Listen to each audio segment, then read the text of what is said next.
Ma Mission TV, le miroir du monde. Bana poto, bana partout, bana États-Unis, bana Canada, bana Afrique, boza partout dans le monde. Bozolanda 3 fois W, Ma Mission TV. Toza a na kati ya conférence de presse au Karine Mokonzi Abengaki, mais par surprise, tu retrouvé Afilora, l'une de nos consoeurs, azapé parmi ba amis ya Karine Mokonzi. Tokuta NP A, c'est pourquoi donc profiter na moi quelques minutes au yoto zoya interview amega ko solana biso. Moi ba préoccupation toza nango au binope na monde na sir bobi déjà Afilora azasu représenté Tozana Afilora. En tout cas, bonsoir d'abord Afilora. Bonsoir mon frère, bonsoir à tous les internautes qui nous suivent en ce net moment. Bonsoir à Bibi Kapinga, bonsoir à Ma Mission et voilà. 3 petites questions Afilora, bien sûr, on répondra, vous êtes disponible pour nous répondre à 3 questions. La première des questions est à tout nous, Oza ami, consoeur, il y a Karine Mokonzi, et puis tu qui est entre Bino, Naba Fimoko, Bazobe Rabaon les Kardashians. Entre Bino Mbalé, Bakirina Bino Mbalé, polémique en tout cas, et Zali, Batnion Sobaye Biango, au Sabisoki, beaucoup de niveau nini. Est-ce que vous atténuer moto là, bobomi moto, ou bien conflit et continuer kaka, ni ne par rapport à l'eau. Premièrement, ma question au Sangui, c'est ma question à Premièrement, je ne suis pas l'amie à Karine Mokonzi, je suis sa petite sœur. Karine Mokonzi, la baronne Michael Jackson, na Bavid, na Bango, Mikolonga avec c'est Jésus. C'est ma grande sœur. Et oui, comment vous faites ça? Jésus, Nzambe Alingaba Sangsaïna Batouté. Oh, mais les padres, mais bien appelé Jésus de Nyon. Quand Jésus a ba fini sur internet. Karine Mokonzi la baronne. Nga mikolo na oh afilo PC lengai fille non peut nous ramutu parce donc na bongo. Au fait nga na bateau yo le biso na bateau yo le banto ebité. Biso Kardashian. Biso to équipe nationale. Je ne crois pas que mon kilimobi mananya équipe nationale. Biso adversaire na biso basa étranger. Hein bateau tangala baba vita baba imana biso sikoto équipe nationale. Donc biso to bunda to beta match elle to beta na Argentine équipe nationale équipe. Parce que bateau tanga to ebi banté. Non, c'est boy bangoté en tout cas bonga bossa polémique na bangoté comme polémique entre Binos existait, c'est-à-dire boy na bango. Non, nous tinga ça polémique na bangoté ba laisser les morts enterrer leurs morts. Non, yote mais Bino. Bisoté, équipe nationale, ça la comment concurrence loyale na bateau baye bani bateau ba na succès bateau non mais mana ba na succès et biso équipe nationale to zara to pe problème amututé to recruter na biso pété boyaka bon me papel de bobenga rana to ça la paix papel na no boben biso to équipe nationale to na rancune na mututé je vous assure to na rancune na mututé pour to za équipe nationale ba vita ba bilima et zaza équipe nationale pesai. Donc en tout cas le propos tenus n'engage que Afilora, en tout cas pas de commentaires. Si tu rejoins la prochaine émission, on peut passer à la deuxième question. Mais histoire Oyo entre équipe nationale, les Kardashians, les sœurs Kardashians ou les Naébité Kardashians, to betango à la prochaine dans la prochaine émission Nabiso Brozabiso. La deuxième des questions est Zali Afilora, Karine Mokonzi, Aouti Angola, tourné na héritier Watanabe, Olobi Aza grande sœur nayo, na n'engue pas ya presse, na n'engue pas ya famille, et puis aux avez 4 équipes nationales. Donc voilà, Karine Mokonzi aye, Bio Van Naranaye, ou Solaranaye. Tu assisté à la conférence de presse ni oyo batbako ko espérer Karine Mokonzi a de nouveau ou ko mema na kati équipe nationale au bino mon peu besoin espérer en tant que ba minaye ba consoeur et puis voilà. Karine Mokonzi a kana bilo asika. Soki lelo to sala bengratité mon frère. Soki lelo ba fi ba koma na guyo sala internet nga pena le kan internet ça pour Karine Mokonzi apesa biso goût. À l'exception de personne. Toko sanate Karine Mokonzi apesa biso goût internet. Soki lelo to commence à ba télé-réalité et ça pour Karine Mokonzi apesa biso goût. Soki lelo ba attaché de presse ba komi. Liboso ba za finga l'air Karine za attaché de presse ya Fabrigas ba finga Karine.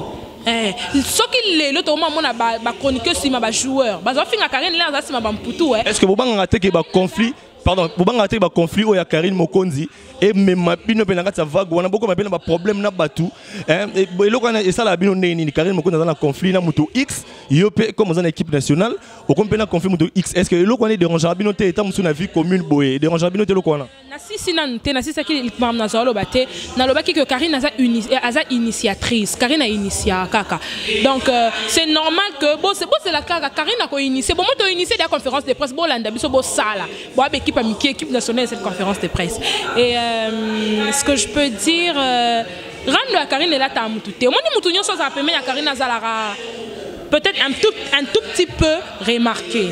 Ngana zana succès na ngana yara nango. Mais quand on a pemenya la baronne, je ne peux pas être ingrate ne batumso bazaba ingrate. Pemenya la baronne na baki c'est moi un plus no boya succès on a saki nango te. Je ne crois pas que liboso ngana zala rapé ba benga ngana sa interview non. Mais lelo et comme de tous les jours na ko to boya na boyité parce que toi tu es mon frère, Bibi Kapinga c'est ma sœur. Dans le interview na Bibi. Merci beaucoup. Mais ce qui lelo peut ba comment interviewer ngai facilement et ça pour na leki na nzela Karine. Donc Rando ne tombera jamais. Mais seulement pour nous c'est qu'on a besoin ça Rando na ba bonne personne na bateau yo. Au monde que ce na sene Rando et Matsanga mais bateau que ce na sene Rando na tombola yo. Non, je ne peux plus netinga na boy.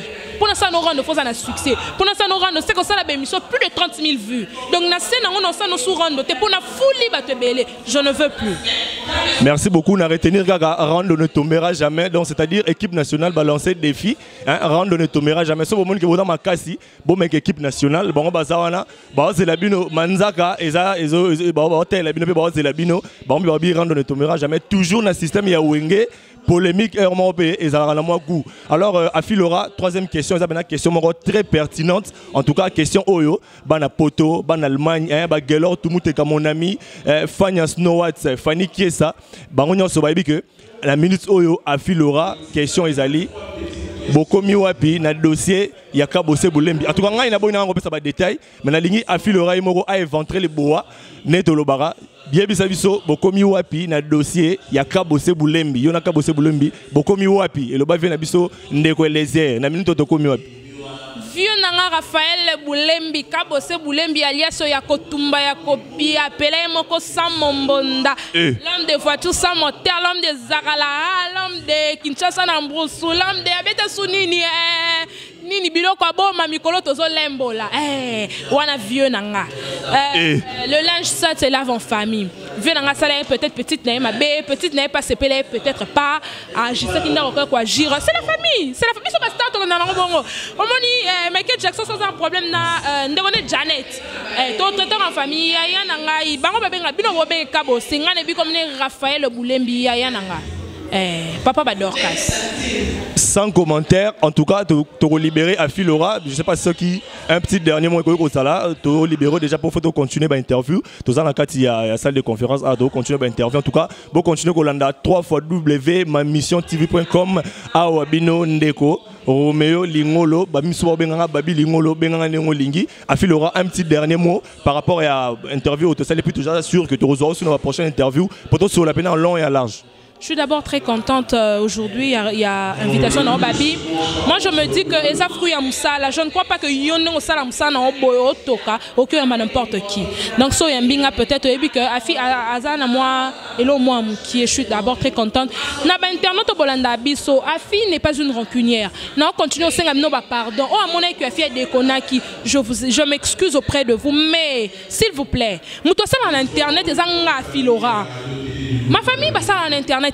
Ma mère a YouTube, maman ne même pas Facebook, papa a Facebook. Si vous devez insulter quelqu'un, s'il vous plaît, insultez-moi. Si vous avez quelqu'un à insulter, c'est à moi. Bo finganga, bo bimselanga ba famille, bo bimselanga ba grand-mère, bo bimselanga ba tante, ba yaya te, bo finganga ngane mnali a lisango. Famille na biso. Omoni mtosa musala ya yo futa ma bien te akanga. Ma tante Aza sous-directrice na onatra. Donc je suis issue d'une très bonne famille. Tante Nanga Moussou, Aza conseillère privée à Maman Olive, la première dame. Je suis issue d'une très belle famille, s'il vous plaît. Ce moment que vous finga, pas ma famille, s'il vous plaît. Po, déjà vient la biso, l'ende les maestros, à la biso banzela. Donc on met qui n'a pas l'État. Merci beaucoup à Filora, merci beaucoup à Homo Fils Image de partout dans le monde. Bozotala, image bien traité par Homo Fils Image. Une petite dernière question, il y a moi parenthèse Kayasuka. Toyo Kaki, le linge sale, c'est là en famille. Yona Kabose Boulembi, Vienayo, Yomo Webi Komo Nayo Zobenglae, Vienayo, Bobomaï Moto. Mais c'est sûr que maman Nayo, ta maman biologique, il paraîtrait que Afingaki Kabose Boulembi et puis Kabose Boulembi abenga Kablo Semblem et puis Kablo Semblem apporter qui plainte na parquet. Yo le que le linge sale se lave en famille. Dossier on est combien pour net qui na parquet, so va founder déjà moto. Histoire on est baluka ba qui non tina suka potala à l'état. Mais le que bobomi déjà moto. Raphaël Boulembi Kablo Boulembi n'a jamais porté plainte à ma maman. Raphaël Boulembi a porté plainte contre Afi Laura. Et maman n'a tellement yebi Kablo c'est ma famille. Maman n'a tellement yebi Kablo sa benga qui ya ce qui problème est ça. Ngana maman na bino na boti yo na boti afi lukanga expliquer nga kabo samoni appelle la maman pour maman nga za l'hôpital amoni appelle la maman bon aki annuler na plainte maman nga kabo se bazana na problème te kabo sa benga maman nga po yoka ki ba sottise donc voilà ce qui nga afi na tellement na sala vidéo c'est parce que ma mère m'a obligé bisinga kabo c'est ta famille le linge ça se lave en famille tu dois t'excuser auprès de lui voilà maman nga kabo se bazane l'autre côté. Boucle, en tout cas, les propos tenus dans cette émission n'engagent que l'auteur, Tozane Awa, Afi Laura, Yemoro Moutalobi, comme boulot n'a journaliste, qu'on connaît la source, qu'on puise information pour que tu diffuses en haut. Autre Solane Awa, a porte-parole à Afi Laura, et ça Yemoro Moutalobi que polémique, il y a Naka Bosse Boulembi et Koufi, les linges sales se lavent en famille. En tout cas, tu aussi Afi Laura, tu Solane dans la prochaine émission. En tout cas, continue toujours à nous suivre. 3xW, ma mission TV. Salutations à toi, Bibika Pinga, la bellissime de la presse, Bibika Pinga, Nzete Malili Oasis. En tout cas, tu continues, puis continue toujours à nous suivre. Babi Lingolo, depuis Kinshasa, Bokanga Kombo, bien pour Kalamingité, nous allons frapper. Merci. Bana poto, tozana lekechu azali en tout cas bras droit ya Karine Mokonzi, tozali qui n'est pas en akati ya conférence de presse ya Karine Mokonzi, lekechu chéri aba chéri, conférence de presse les guinéens. Oh chéri, on a chéri aba chéri. C'était pas pour ma biso biso tolandi awa bi que yo za proche na basi, donc dans la mingi na bana basi. Donc on tolobi chéri aba chéri. Ouais, chéri aba chéri, Joe aba Joe. Kano bintaka elonga mi bal membe ba basi. Lekechu. Poza robe me kamé yote. Lekechu. Chou ouais. C'est-à-dire que bino mo ndeye moko mo konzamboka a représenter biso. C'est-à-dire que mboka équipe nationale. C'est-à-dire que ato finga ya tour yo. Ato lobi na s'intéresser notre na équipe parce que toza ba leader. Équipe nationale, ça veut dire qu'il y a une lobby dans cette conférence de presse. Ah, on a qui dans un conquérant. Ah, tu finis, ça veut dire qu'il y a une conférence de banda, banolita mbolesa, papa on passe au tapoto, mingi bango libanda. Mais oh yo anakin, bazate. Yo nous en avons tout, nous avons une équipe nationale, drapeau Mboka, Barfika Yembe, ça veut dire que tu représentes Mboka, Talani à la nous l'avons dit que on a un bouton, ça veut dire que les colons. Les ketchup beauté de moi la moi si en tout cas yango balabasi ba lela ba chéri en tout cas ba lela on a photo lo ba chéri ba lela na bango les ketchup en tout cas ba on to ba ngoza pembe les ketchup to mo banga bino en tout cas nga babi na ngom na banga bino ba biso bino bo mi pembe na ve dingwe en tout cas bo ko élément à craindre pour to ki manga ba kisse bimia to mo banga bino. Te robang a besoin de déjà basta, tout ça tout le monde est l'équipe à niveau déjà ça veut dire que bisonde et équipe à makasi équipe nationale ça veut dire que conquérant na kinazate. Mudusu azana kinte biso libanda. Funa so na kana ba journaliste RFI bangonde ya ba kino. En tout cas histoire à suivre. Histoire à suivre de Lukaye, to Lukale que tu dois soigner la tête reposée. Pour l'instant on doit continuer ba interview à Nengezalara. En tout cas merci beaucoup na Bibika Pinga la bellissime Nzeta Malili Oasis. Ouais, bana poto toza na Jolie Moulouba, ex-chanteuse ya Papa Wemba, de fin vient na biso Papa Wemba to kuti ana kati ya conférence ya Karine Mokonzi. Donc toye bana Jolie Moulouba on se retrouver en tant que ami to ennemi à Karine Mokonzi. Pour Karine Mokonzi to na ki nga postaki, abenga ba ami na ba ennemi na be ba yo se retrouver en tant que ami to ennemi. Non, on s'est retrouvé tant qu'amis parce que Karine est journaliste, elle est chanteuse, a invité Kinga, et on a qui participé. Donc c'est un peu ça, il équipe bien. Bon, tout le monde a expliqué selon dinga trouva Karine Mokonzi. Bon, on a trouvé Rababeuse, c'est normal parce que ça musalo ya lingi na koko contredire yete. Toza ya zosa langana zalanga pena zosa ya zalaton que chanteuse et journaliste. Un point c'est. Ni ne ko ba Karine Mokonzi pour landi a Karine Mokonzi avec azara na ba sur na ba kisi na ye, azara na kisi. Donc andimi na ye asa melangane nzambe mais azara pe na kisi. Parce que yo en tant que sœur, en tant que ami, en tant que moninga, conseil ni groupe c'est par rapport au loco wana. To avis non ezanengini par rapport au loco yo ki wana. Pour ye mo rabimisa munona ke azara na kisi. Yo siko en tant que ami ya Karine Mokonzi et lo ni rôle par rapport au loco wana point de vue Rosani. Bon, on peut ça conseil na oya lobby que arana kisi Donc bon kisi za mutuye moko mutu mo entend dima kana kisi yo monyango ndenge yo ndimiango monyango bientôt ndenge yo non na monyango bon ezaye tout comme koza mabeto malamu bon na ebi conseil ni repesa yi conseil no pesa kisi baloba ngo te ezala yango to te mais kisi ba accepta ngo boete en lieu public accepta kisi te bon eza vie privée na a poniang d'accord on eza vie privée na to kota ce qu'on a vie na yo vie privée pe na yo Jolie Moulouba ancienne chanteuse na pemeni ya Papa Wemba grand chanteur et Afrique incontestable soro boyango en tout cas salama ya lobo na fleuve yo ancienne chanteuse ya Papa Wemba lelo ba ebisi biso to yo qui en tant que journaliste to la information il paraît que vous en a studio kalaming to lingo bimisa album au sa la carrière solo est information wana eza ya solo to ba fauché biso yo mon le rosa le bas information n'a pas besoin de la information et la source en tout cas ma mission TV to la na source et biso carrière solo zo bandeza eli solo to eza ya solo.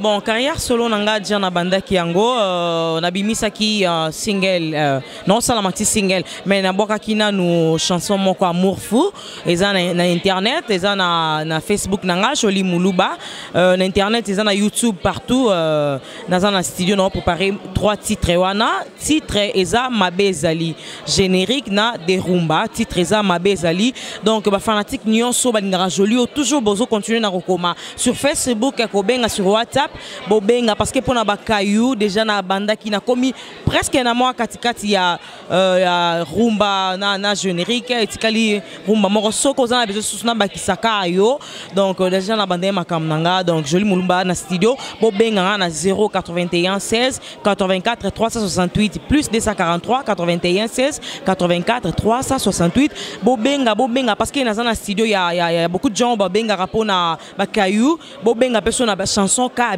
donc viens José Profa de Gas Kusunga na Gento Sigalo Mame Milinzemba motema ya tous pepele ya mbetolo Mama Likelemba hein vraiment puis on va dans ma mission TV bolanda ma mission TV bozo matin kolandango Pichu Bila na Canada Sandrine Moshigo na Canada et Chris na Kwanvuvu tonton Fantal na Colorado donc il passe des chansons moko ne chapindi kutu chanson de Jessila dans Blaise Fashion de Lyon Jolie Moulouba encore et toujours dans nazo continuer car ko sela bino mambo bien ebi kenana ba fanatique ebele o balinga ngabozo attend yo ka Jolie Moulouba po wana déjà baleka déjà maman a déjà la Jolie Moulouba na bama ya sikepi déjà kotaki en tout cas Jolie Moulouba na botelo maloba pour na monique vitesse ses alliés azolo bebele ko les journalistes donc faut retirer maloba nanga loba Jolie Moulouba au côté monde ndoulé au vana déjà dans le monde ndoulé au vana artiste monene y Afrique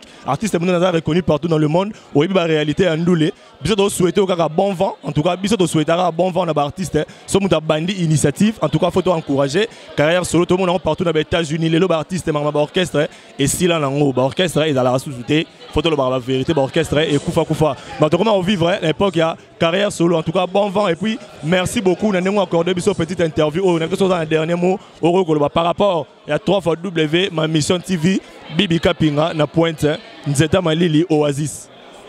Vraiment merci beaucoup na ma mission TV, merci beaucoup na maman Bibi Kapinga. Merci ndenge vraiment bo interview nga, bo saltinga interview donc pesinga plaisir bo soutenir nga, bo zoatan vraiment ya koyoka nga po bo soutenir nga. Mingi olobeza te bo pesanga attendi bo pesa ki na amour fou na zo ki ba vu ebele na za la besoin tanga ngote ça sert à rien. Ezaka ko soutenir mutunelo ko sala po ko pese chance à ça le lo kwa malamu po à ça n'importe quoi te na vie artistique quoi. Merci beaucoup.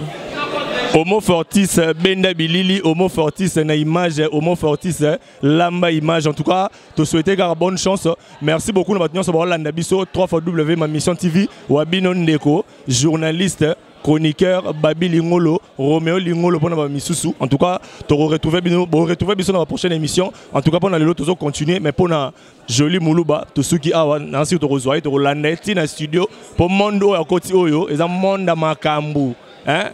Bibi Kapinga au monde à Makambu donc to la net na studio pour ba po ming ba comment à côté studio à ça l'album so simité mbangu arrive en Angola so simité mon mbangu na poto na bongo na mutema pour musique simité en tout cas to la net partout pour ba projet wa bandi et au simba to simbate bisous na bino ba momi tout ya mikili passe ba Holanda biso merci beaucoup en tout cas mingi lobezate to chuter et puis to kutani na prochaine émission merci beaucoup.